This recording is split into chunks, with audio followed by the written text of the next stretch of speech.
रात का सन्नाटा और दूर तक फैली वीरान सड़क। कोहरे के बीच से एक पुरानी बस धीरे धीरे बस स्टैंड पर आकर रुकी। बस का दरवाजा चरचराहट के साथ खुला और उसमें से उतरी आरती। आरती 8 महीने की गर्भवती थी। उसने अपने कोट को कसकर लपेटा और घड़ी देखी। रात के 2:30 बज रहे थे।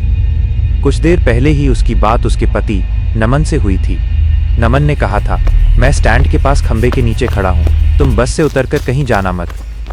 लेकिन जब आरती ने चारों तरफ देखा तो वहां सिर्फ सन्नाटा था। न कोई गाड़ी, न कोई इंसान। बस भी एक अजीब सी गड़गड़ाहट के साथ अंधेरे में ओझल हो गई। आरती ने आवाज दी, नमन, नमन, कहाँ हो तुम? तभी उसके फोन की घंटी बजी। नमन का ही फोन था।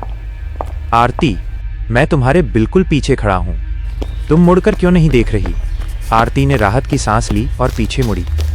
सामने नमन खड़ा था।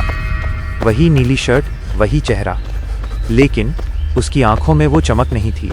वो बस एकटक आरती को देख रहा था। उसने धीमी आवाज में कहा, चलो घर चलते हैं, गाड़ी उस मोड़ के पीछे खड़ी है। आरती उसके पीछे चलने लगी, लेकिन जैसे जैसे वो आगे बढ़ी उसे कुछ अजीब महसूस हुआ। नमन उससे बात नहीं कर रहा था। आरती ने पूछा, नमन, तुम इतने चुप क्यों हो? क्या सब ठीक है? और डॉक्टर ने क्या कहा? नमन रुका नहीं। उसने बस इतना कहा, सब ठीक है, बस थोड़ा और आगे।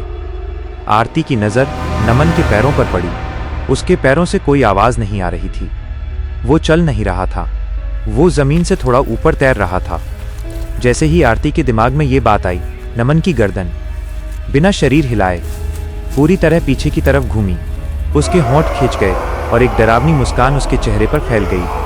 आरती की चीख निकल गई। वो पीछे मुड़ी और अपनी जान बचाकर स्टैंड की तरफ भागी। स्टैंड पर पहुंचकर उसने फिर नमन को फ़ोन लगाया। दूसरी तरफ से नमन की घबराई हुई आवाज़ आई, आरती, बस आ गई क्या? मैं रास्ते में हूँ, बाइक पंचर हो गई थी, बस 5 मिनट में पहुँच रहा हूँ। आरती के पैरों के नीचे से ज़मीन खिसक गई। अगर नमन रास्ते में था तो वो कौन था जो उसके साथ चल रहा था? असली नमन के आने के बाद दोनों जब गांव पहुंचे तो नज़ारा और भी खौफनाक था। गांव के हर दरवाजे पर काला धागा बंधा था और खिड़कियों पर मोटे पर्दे पड़े थे। नमन ने उसे घर के अंदर ले जाकर सांकल चढ़ा दी और फुसफुसाकर बोला, आरती, इस गांव पर एक साया मंडरा रहा है। छाया का साया।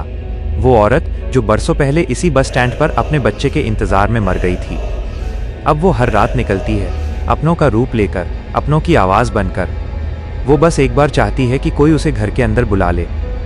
आरती का गला सूख गया। नमन ने आगे कहा, यहाँ का नियम है, रात को चाहे कितनी भी सगी आवाज़ क्यों ना आए, दरवाज़ा नहीं खोलना है। वो तुम्हारे मरे हुए रिश्तेदारों की आवाज़ में रोएगी, गिड़गिड़ाएगी, लेकिन तुम खिड़की से झांकना भी मत। तभी दरवाजे पर हल्की सी दस्तक हुई। एक मासूम बच्चे के रोने की आवाज़ आई, माँ, दरवाज़ा खोलो, बाहर बहुत ठंड है माँ, मुझे अंदर ले लो। आरती का दिल पिघलने लगा। वो आवाज़ बिल्कुल वैसी थी जैसा वो अपने आने वाले बच्चे के बारे में सोचती थी। लेकिन नमन ने उसका हाथ मजबूती से पकड़ लिया। वो आवाज़ घंटों तक आती रही, कभी माँ बनकर, कभी बहन बनकर। अगली सुबह आरती को अपनी कोख में एक अजीब सी हलचल महसूस हुई। ऐसा लगा जैसे उसके अंदर कोई और भी सांस ले रहा है। नमन उसे गांव की एक बूढ़ी तांत्रिक के पास ले गया।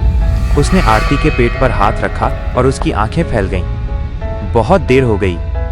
उस रात बस स्टैंड पर जब वो साया आरती के करीब आया था, उसने अपना एक अंश इसके अंदर छोड़ दिया है। छाया अब दरवाजे पर नहीं आएगी, वो अंदर ही पल रही है।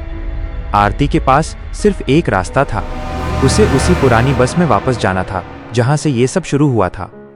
आधी रात को आरती उस खंडहर हो चुकी बस की आखिरी सीट पर जाकर बैठ गई। ठीक 3 बजे बस के अंदर का तापमान गिर गया। सामने वाली सीट पर एक धुंधली आकृति दिखाई दी, एक औरत जिसकी गोद खाली थी। उस साये ने कहा, मुझे तेरा बच्चा चाहिए, वो मेरी कोख का अधूरा हिस्सा है। आरती ने हिम्मत नहीं हारी। उसने अपने पेट पर हाथ रखा और कहा, ये मेरा बच्चा है, तुम अपनी अधूरी ममता के लिए किसी और का जीवन नहीं छीन सकती, तुम्हें जाना होगा। एक भयानक चीख गूंजी और पूरी बस के शीशे चकनाचूर हो गए। कोहरा छंट गया और आरती को महसूस हुआ कि उसके अंदर की वो ठंडक खत्म हो गई है। महीनों बाद आरती ने एक प्यारी सी बेटी को जन्म दिया। गांव अब शांत था। वो साया गायब हो चुका था। नमन और आरती खुश थे। एक रात आरती अपनी बच्ची को सुला रही थी। कमरे में मध्यम रोशनी थी। उसने देखा कि बच्ची अपनी आंखें खोलकर उसे देख रही है। वो एक नवजात बच्ची थी, लेकिन उसकी आंखों में एक अजीब सी गहराई थी। अचानक उस नन्ही सी बच्ची ने अपना हाथ आरती के चेहरे पर रखा। उसका हाथ बर्फ जैसा ठंडा था। बच्ची के गुलाबी होंठ हिले और उसमें से एक नवजात की आवाज़ नहीं, बल्कि वही पुरानी टूटी हुई औरत की आवाज़ आई, माँ, मैं वापस आ गई। आरती की चीख कमरे के सन्नाटे में दब कर रह गई। सबसे बड़ा खतरा वो नहीं होता जो बाहर खड़ा हो। सबसे बड़ा खतरा वो है जिसे आप खुद अपनी बाहों में पाल रहे हों।